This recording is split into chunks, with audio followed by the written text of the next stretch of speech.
এবার আমি ক্যাটাগরি শেখাবো যে কি কি ক্যাটাগরি হতে পারে। কারণ কোনো কিছুকে ভালোভাবে বুঝতে, কোনো টপিককে ভালোভাবে ডিপলি বুঝতে সেটার ক্লাসিফিকেশন বা ক্যাটাগরি আকারে স্টাডি করলে সেটা ভালো বোঝা যায়। এটা একটা ভালো পদ্ধতি, তাই নয় কি? জি স্যার। আমরা পড়ছি আইন আদালত বার লিখিত ফাইনাল টাচ নোট হতে। এখন আমরা শিখবো বেসিক ক্যাটাগরি, ড্রাফটিং এর বেসিক ক্যাটাগরি কি কি প্রকার থাকতে পারে। লিগ্যাল ড্রাফটিং এর ক্যাটাগরি করা মোটেও সহজ কাজ নয়। তবুও সার্বিক বিবেচনায় চারটি প্রধান ক্যাটাগরি বা প্রকারে লিগ্যাল ড্রাফটিং কে ভাগ করে আসন্ন বার লিখিত পরীক্ষায় অংশগ্রহণকারী শিক্ষার্থীদের মুসাবিদা সম্পর্কে একটি পরিষ্কার ধারণা প্রদানের চেষ্টা করা হলো। মানে একটু চেষ্টা করছি আপনাদের শেখানোর, যারা বিশেষ করে কোর্টে যান না। আর যারা যান তারা তো এটা পড়ে আরো ভালো লাগবে, যেন এটিকে রোড ম্যাপ ধরে অগ্রসর হওয়া যায়। এখন আপনাকে একটা জঙ্গলের মধ্যে ছেড়ে দেওয়া হলো, কোনো ম্যাপ নাই, কোনো কম্পাস নাই, কোন দিকে যাবেন বুঝতে পারছেন না, তাহলে সমস্যা না? জি বিশাল জঙ্গলের মধ্যে বা সাগরের মধ্যে আপনাকে ছেড়ে দেওয়া হলো, এখন কোন দিকে যাবেন, সমস্যা না? যদি আপনার কাছে জি বোট আছে তাহলে আপনাকে, যদি কম্পাস থাকে বা একটা ম্যাপ থাকে বা জিপিএস সিস্টেম থাকে, তাহলে আপনি কিন্তু সহজেই রাস্তা ধরে একদিকে অগ্রসর হতে পারবেন। তো রোড ম্যাপ দিলাম আমি ক্যাটাগরির। এই রোড ম্যাপটাকে আপনি কি করতে হবে, ক্যাটাগরিটাকে আপনার শেখার একটা জায়গা করে নিতে হবে। আমি এই পথে যাই, যতটুকু শেখার শিখবো। ওকে, জি এখানে চারটা ক্যাটাগরি আমি দেখাচ্ছি। বেসিক ক্যাটাগরি উদাহরণ: সিভিল ড্রাফটিং, অধিকার ও প্রতিকার, মানে আমার এই অধিকার ছিল, এই অধিকার খর্ব হয়েছে, আমি এই প্রতিকার চাচ্ছি, এই রিলেটেড সিভিল ড্রাফটিং। দেওয়ানি মোকদ্দমা সংক্রান্ত আর্জি, লিখিত জবাব, আপিল মেমো, মামলা এক পক্ষ হেরে গেলে অপর পক্ষ আপিল করতে পারে, সেটা তো সিভিল ড্রাফটিং, তাই না? জি বিবিধ মোকদ্দমা মানে মিসকেস, সিভিল মিসকেস বা যে কোনো দেওয়ানি মোকদ্দমা সংক্রান্ত দরখাস্ত, পিটিশন, লিখিত যুক্তিমালা বা আর্গুমেন্ট, অঙ্গীকারনামা, ঘোষণাপত্র, হলফনামা, এফিডেভিট, লিগ্যাল ড্রাফটিং বা লিগ্যাল নোটিশ। আমরা যে লিগ্যাল নোটিশ দিই না, এটা কিন্তু সিভিল জি ম্যাটার্স এর মধ্যেই পড়ে, হ্যাঁ। কিন্তু এনআর অ্যাক্টের যে আচ্ছা। আমরা লিগ্যাল নোটিশ দিই, ঠিক আছে, সেইটা জি সেটা শুরু হয় সিভিল দিয়ে। সিভিল কারণ আমি অ্যাকশন তো নিচ্ছি না, তার মানে যে কোনো প্রকারের যদি লিগ্যাল নোটিশ বলি সেটা সিভিল ড্রাফটিং এর আন্ডারে পড়ে। কিন্তু এটা থেকে আবার পরবর্তীতে আমি তাকে হুঁশিয়ার করছি যে আপনি 1 মাসের মধ্যে আমার মক্কেলের টাকা দিয়ে দেন, না হলে কিন্তু আপনার বিরুদ্ধে মামলা করা হবে। 1 মাসের মধ্যে টাকা দিল না, তখন তার ক্রিমিনাল লাইবিলিটি সৃষ্টি হলো, তখন আমরা এনআই অ্যাক্টের 138 ধারায় মামলা করব। বুঝতে পেরেছেন? জি আমোক্তানামা বা পাওয়ার অফ অ্যাটর্নি ইত্যাদি, এগুলো হচ্ছে সিভিল ড্রাফটিংয়ের বিষয়। এরপরে আমরা শিখব ক্রিমিনাল ড্রাফটিং। ক্রিমিনাল ড্রাফটিং বা অপরাধ ও শাস্তি সংক্রান্ত যে বিষয়, ফৌজদারি মামলা সংক্রান্ত এজাহার মানে জিআর মামলা, সাধারণ ডায়েরি মানে জিডি, অভিযোগ, নালিশি দরখাস্ত, পিটিশন মামলা, পিটিশন মামলা নারী শিশু মামলা বা আপনার অন্যান্য ট্রাইব্যুনালে যে মামলা, বা আমরা যদি নির্বাহী কোর্টে যে মামলাগুলো করি সেগুলো পিটিশন মামলা। বিবিধ মামলা বা মিসকেস, যে কোনো দরখাস্ত বা পিটিশন, লিখিত যুক্তিমালা ইত্যাদি ক্রিমিনাল ক্ষেত্রে। এরপরে আমরা চলে যাই আরেকটা গুরুত্বপূর্ণ বিষয়, সেটা হচ্ছে কনভে কনভিয়েন্সিং ড্রাফটিং, মানে চুক্তি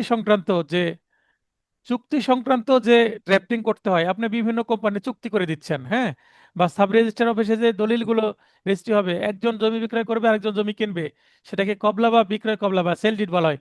এই সেল ডিড যারা তৈরি করে, রেজিস্ট্রি অফিসের মোহরিরা তৈরি করে না, ডিড রাইটার, জি জি ডিড রাইটারদের এই যে কাজ, এটা হচ্ছে কনভেন্সিং, হ্যাঁ, কনভেন্সিং ড্রাফটিং। বিনিময় দলিল, হেবা বা দান দলিল, উইল, ইচ্ছাপত্র, ওসিয়ত, রেহেন ইত্যাদি লিখা, বা ভাড়াটিয়া চুক্তিপত্র, একজন ফ্ল্যাট ভাড়া দিবে, 300 টাকার স্ট্যাম্পের চুক্তিপত্র লিখে দেওয়া হচ্ছে, মানে কন্ট্রাক্ট রিলেটেড সবকিছুই কি এটার মধ্যে ক্যাটাগরির মধ্যে পড়বে। এরপরে কর্পোরেট ড্রাফটিং বা কোম্পানি সংক্রান্ত, কোম্পানির গঠন সংক্রান্ত দলিল। একজন একটা company, public limited company registration করতে চায়, আপনার কাছে আসলো, তো আপনি পক্ষদের নাম ঠিকানা নিলেন, বিস্তারিত কত টাকার ভ্যালুয়েশন হবে, ঠিকানা কি হবে, সবকিছু নিলেন, এবং আপনি জয়েন্ট স্টকে সেটা রেজিস্ট্রি করলে সেই জয়েন্ট স্টকে রেজিস্ট্রি করে দিলেন, এটসেট্রা এটসেট্রা কাজগুলো করে দিলেন, একটা হিউজ অ্যামাউন্টে টাকা নিয়ে নিলেন এই কাজগুলো করে দেওয়ার জন্য। পেটেন্ট রেজিস্ট্রেশন, কেউ নতুন কিছু আবিষ্কার করেছে, এটাকে পেটেন্ট করতে হবে, সেটা রেজিস্ট্রেশন। কেউ বই লিখেছে, সেটা রেজিস্ট্রেশন করতে হবে, কপিরাইট, সেটা আপনার মাধ্যমে করে দিবে।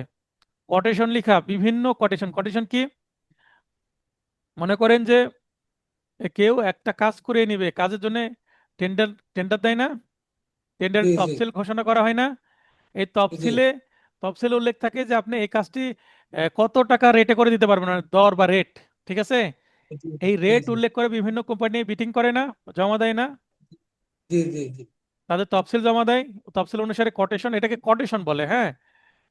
যারা এই কোম্পানি সংক্রান্ত কাজ করবেন, কর্পোরেটে কাজ করবেন, মানে কোর্টে যাবেন না, শুধু এসি রুমে বসে থেকে একটা কর্পোরেট চেম্বার চালাবেন আর এগুলো কাজ করে দিবেন, ঠিক আছে। ন্যাশনাল ইন্টারন্যাশনাল পর্যায়ে কাজ চলবে, এখানেও কিন্তু ভালো করার সুযোগ আছে।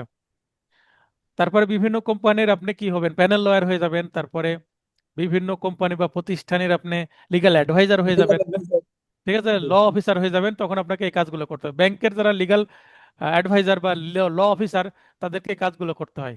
দ্যাট ইজ কর্পোরেট ড্রাফটিং, ঠিক আছে, মানে কর্পোরেট লয়ারিং, কর্পোরেট প্র্যাকটিস, ঠিক আছে, এগুলো আমাদের বেসিক লাগবে, ঠিক আছে।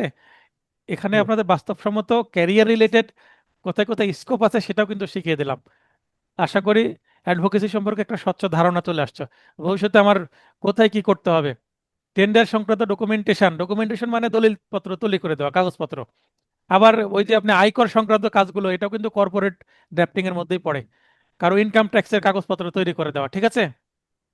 জি তাহলে বার লিখিত পরীক্ষায় অংশগ্রহণকারী পরীক্ষার্থীদের জন্য আপাতত প্রথম ও দ্বিতীয় ক্যাটাগরি প্রয়োজন, তার মানে 3 4 আমাদের দরকার নাই, ঠিক আছে। আমরা পড়বো জি কি 1 2 শুধু, ওকে।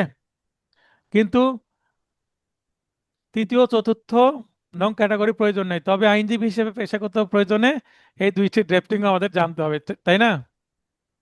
জি আপনার কাছে একজন আসলে একটা কাজ করে দিতে পারলে ইনকাম হবে না, আর করে দিতে না পারলে আপনার দুর্নাম হবে যে কি উইকুল হয়েছে, কাজ জানে না, কিচ্ছু বোঝে না, তাই না। তার জি মানে কাউকে ফেরত দেওয়া যাবে না, কাজ বুঝে নিয়ে কোনো সিনিয়রের থেকে সাপোর্ট নিতে হবে, অথবা আমার স্টুডেন্ট যারা তারা আমার থেকে সাপোর্ট নিতে পারেন।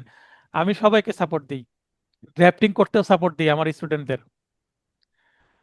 এরপর সিলেবাসভুক্ত 7টি আইন হতে সম্ভাব্য মুসাবিদার ধরন কি কি, মুসাবিদা কোন আইন থেকে আসতে পারে একটু এক পলকে দেখে নেই। খুবই রেলিভেন্ট জিনিস এগুলো, যেটা বাজারে কোনো গাইডে নাই। রোড ম্যাপ শিখাচ্ছে আপনাদের, এই পথে যেতে হবে, একটা কি ম্যাপ তৈরি করে দিচ্ছি যে কোন দিকে যাব আমরা, তারপরে আমরা কি ড্রাফটিং প্র্যাকটিসে যাব, ওকে।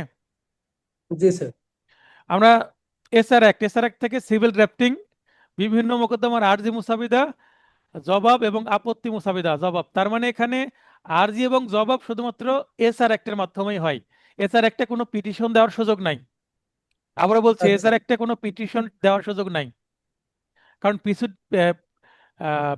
পিটিশন হচ্ছে প্রসিডিউরাল ম্যাটার, পিটিশন, পিটিশন কি প্রসিডিউরাল ম্যাটার, তাহলে প্রসিডিউর কোনটা, সিপিসি, সেটা সিপিসি অনুযায়ী যাবে তাইলে সিভিল প্রসিডিউর, সিভিল ড্রাফটিং, বিভিন্ন পিটিশন, দরখাস্ত মুসাবিদা, লিখিত যুক্তিতর্ক, যুক্তিমালা।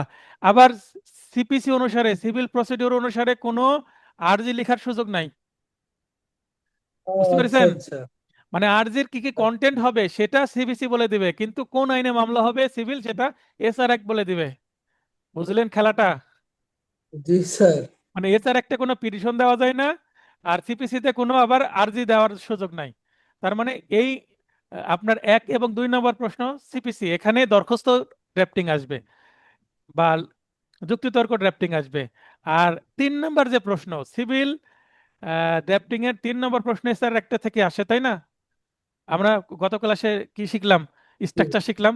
তো আপনার বার কাউন্সিলের মূল প্রশ্নপত্রে 3 নম্বর প্রশ্নে এসআর একটা আছে, তাহলে মানে আরজি লেখার যে জায়গাটা শুধুমাত্র 3 নম্বর প্রশ্নে আসতে পারে, নাও আসতে পারে। এতটুকু ক্লিয়ার হলো। জি স্যার আচ্ছা, এরপরে আরেকটা ক্যাটাগরিতে যাই, limitation act. Limitation act civil drafting এর মধ্যে পড়ে, পিটিশন বা দরখাস্ত মুসাবিদা। এখানে লিমিটেশন অ্যাক্টের 2টা ক্যাটাগরি, দরখাস্ত দেওয়ার একটা সময় শেষ হয়ে গেছে, 5 ধারায় বিলম্ব মওকুফ করেন, সময় বৃদ্ধি করেন, এই হচ্ছে 5 ধারায় বিলম্ব মওকুফের দরখাস্ত। আরেকটা 14 ধারায় ভুল আদালতে অনেকদিন স্যার আমার মামলা পড়েছিল, পরে সাক্ষী দিতে যায় অপরপক্ষ বিবাদী পক্ষ এসে বলছে যে স্যার এই মামলা ভুল আদালতে আছে, এই বিবাদীর কথাই বা অন্য কোনো ভাবে আদালতের গোচরীভুক্ত হয়েছে, আদালত পরে বুঝতে পেরেছে, মামলা আমাকে 1 বছর পরে ফেরত দিয়েছে sir. In the meantime আমার মামলা তামাদিতে বারিত হয়ে গেছে, ইওর অনার, 14 ধারায় আমি প্রার্থনা করছি যে ওই ভিন্ন আদালতে, ভুল আদালতে সরল বিশ্বাসে দিয়েছিলাম, ওই 1 বছরের সময়টুকু মাইনাস করে বাদ দিয়ে আপনি আবার আমার এই মামলাটা যেই তারিখে ওই ভুল আদালতে দাখিল করেছিলাম ওই তারিখেই গ্রহণ করা হোক বলে ধরে নেন। বোঝানো গেল? জি স্যার। তাহলে লিমিটেশন একটা শুধু পিটিশন বা দরখাস্ত হবে, এখানে আর্জি হবে না। লিমিটেশন একটা আর্জি দেওয়ার সুযোগ নেই, এবং দুইটা সেকশনেই আমরা সাধারণত শিখবো। ঠিক আছে? 5-14, 5-14, জি। ঠিক আছে। জি স্যার। লিমিটেশন অ্যাক্টের 28 ধারায় সুযোগ আছে, লিমিটেশন অ্যাক্টের 28 ধারায় আর্জি দেওয়ার সুযোগ আছে কি? অ্যাডভার্স পজিশনের জন্য। কিন্তু আমরা অ্যাডভার্স জি পজিশন জি। সংক্রান্ত জিনিসগুলো এখন শিখবো না, একটু জটিল এবং এখন অনেকটা ইরিলেভেন্ট হয়ে গেছে নতুন আইন হয়ে যাওয়ার পরে। ঠিক আছে। আবার আচ্ছা 26 ধারাতে আমি সুখাধিকার দাবি করছি, তখনও কিন্তু হতে পারে। লিমিটেশন মানে অ্যাক্টের 26 ধারাতে আর্জি লেখা যাবে, আমি সুখাধিকার দাবি করব কি লিমিটেশন অ্যাক্টের 26 ধারায়, তাই না? জি জি।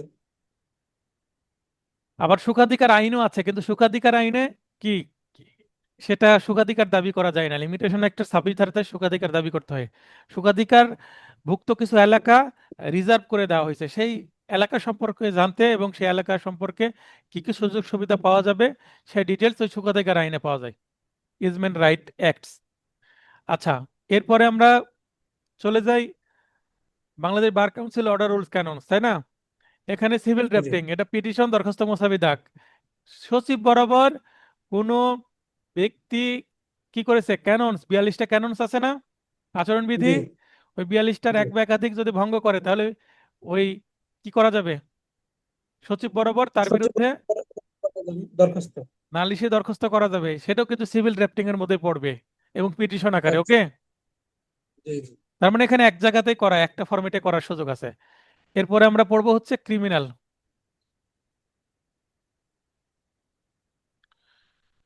CrPC, criminal drafting. আচ্ছা, নালিশি মামলা, সিআর কেস প্রস্তুত, সিআর মামলা, পিটিশন মামলা, দরখাস্ত প্রস্তুত। ঠিক আছে। নালিশি জি দরখাস্ত মুসাবিদা, বিভিন্ন পিটিশন, দরখাস্ত মুসাবিদা, এজাহার অর্থাৎ জিআর কেস প্রস্তুত, থানায় এজাহার দায়ের, সাধারণ ডায়েরি বা জিডি লিখতেও আসতে পারে, লিখিত যুক্তিতর্ক বা যুক্তিমালা লিখতে আসতে পারে, আসে, বিগত সালে এসেছে। আপিল দরখাস্ত প্রস্তুত, ইতিপূর্বে একবারও আসেনি, বিগত 25 সালে, 25 সালে যে পরীক্ষাটা হয়েছে রিভিশন সংক্রান্ত, রিভিশন প্রস্তুতের জন্য ভাই চলে আসছে। তো আমার আগের ড্রাফটিং আচ্ছা এ রিভিশন ছিল না, আমি রিভিশনটা প্রবেশ করে দিয়েছি এবং আপিলও দিয়ে দিয়েছি, এবং আমি এখানে মিস কেসটাও দিয়ে দিয়েছি, যদিও এখানে উল্লেখ করিনি। আপনাদের নতুন একটা দেখবেন কমপ্লিট নোটে মিস কেস সংক্রান্ত কোনো কি নাই, পিটিশন নাই, কিন্তু আপনাদের আচ্ছা। এখানে আমি মিস কেসটাও দিয়ে দিয়েছি। কেন যেন মনে হলো এই ফাইনাল টেস্ট নোটে মিসকেস আছে, কমপ্লিট নোটে কিন্তু মিসকেস নাই। তার মানে 2-3টা ড্রাফটিং আমি বৃদ্ধি করেছি এবং অসংখ্য রিয়েল ড্রাফটিং বা প্র্যাকটিক্যাল ড্রাফটিং দিয়েছি বিগত সালের প্রশ্ন সমাধান হিসেবে। পেনাল কোড থেকে কোনো ড্রাফটিং প্রযোজ্য নয়, মানে পেনাল কোডে ড্রাফটিং করার কোনো বিধান নাই, আর এভিডেন্স অ্যাক্টেও কোনো প্রযোজ্য নয়। মানে এই এই দুইটা আইনের মধ্যে কি ড্রাফটিং আসার সুযোগ নাই, মানে ড্রাফটিং বিধানই নাই এখানে। কারণ পেনাল কোডে যদি কোনো মামলা করতে হয় সিআরপিসি অনুসারেই হবে, তাই না?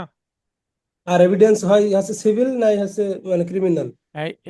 এভিডেন্স অ্যাক্ট তো সিভিল ক্রিমিনাল উভয় ক্ষেত্রে প্রযোজ্য। তো এখানে এই এভিডেন্স একটা সাপোর্ট দেয় কাকে, হয় সিপিসি অথবা সিআরপিসি কে সাপোর্ট দেয়, মানে জি জি। সিপিসি এবং সেটা। সিআরপিসির একটা কি এক্সটেনশনের মতন বা ব্যাকআপের মতন। ঠিক আছে। জি। কিন্তু আলাদাভাবে এটা কোনো প্রসিডিউর মেনটেন করে না, বা এখানে বিগত সালে কখনো ড্রাফটিং আসে না, আসবে না, এক কথায়। ঠিক আছে। ঠিক আছে।